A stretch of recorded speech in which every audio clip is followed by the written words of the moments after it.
The Flowers of Time, Chapter 4. Edie meets a tiger.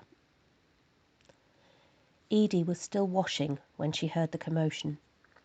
The sheep and goats were making a dreadful racket, baaing and wailing much louder than she had ever heard them, even when they were on the move. Then the herd dogs joined in, giving tongue like Edie had never heard before. She didn't have her stays on, or a chemise, or anything. She hastily pulled her dress over her head, grabbed the pistol she kept by her camp bed, and dashed out toward the noise in her bare feet, hair flying. She ran without a thought. She didn't know where anyone else was, but she assumed Henry and Captain Carruthers and the young men had already started the day of surveying they had planned last night.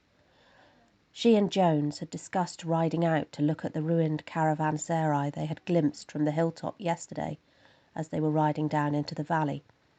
But Jones was usually up and about well before Edie emerged from her tent each morning, as were the rest of the party.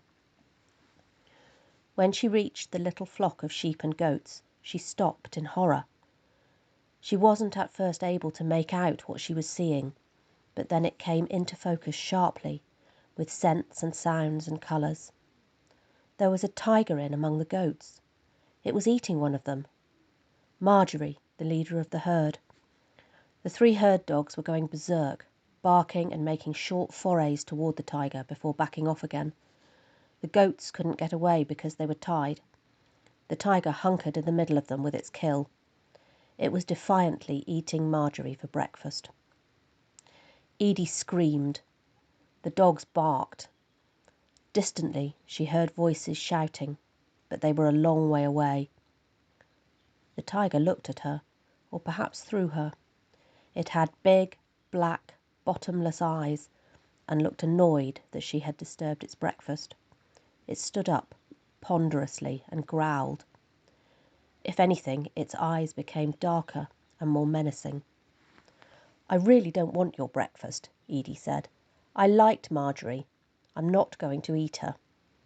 The dogs were still barking like mad. The tiger growled again, sniffing the air. It took a step forward. Edie raised the pistol. She was pretty handy with it now. Henry had made her practice and practice at home before they had set out on their journey. She could shoot a musket as well, although she wasn't all that good at loading. Her pistol was loaded. Henry had said that it was dangerous to keep a firearm loaded, but that at night, fumbling in the dark to load one if the camp was attacked, it would take too long and might get her killed. Generally speaking, Henry had been exceptionally brutal in his explanations before he had agreed to bring her along. Edie spared a brief second to be grateful to her brother, although not too grateful, because a proper brother would be here at this point defending her from the tiger.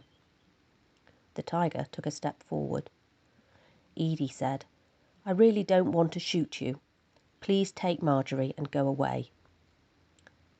The tiger growled some more. Edie swallowed. She was going to have to shoot it.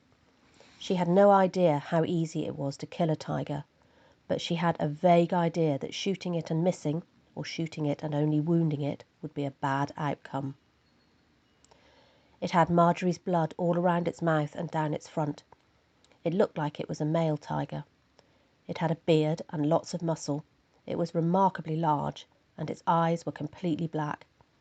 It probably came up somewhere between her waist and her shoulder. She really hoped it wasn't going to kill her and eat her. She didn't have her stays on. She didn't want to die without her stays on. Her mother would be mortified.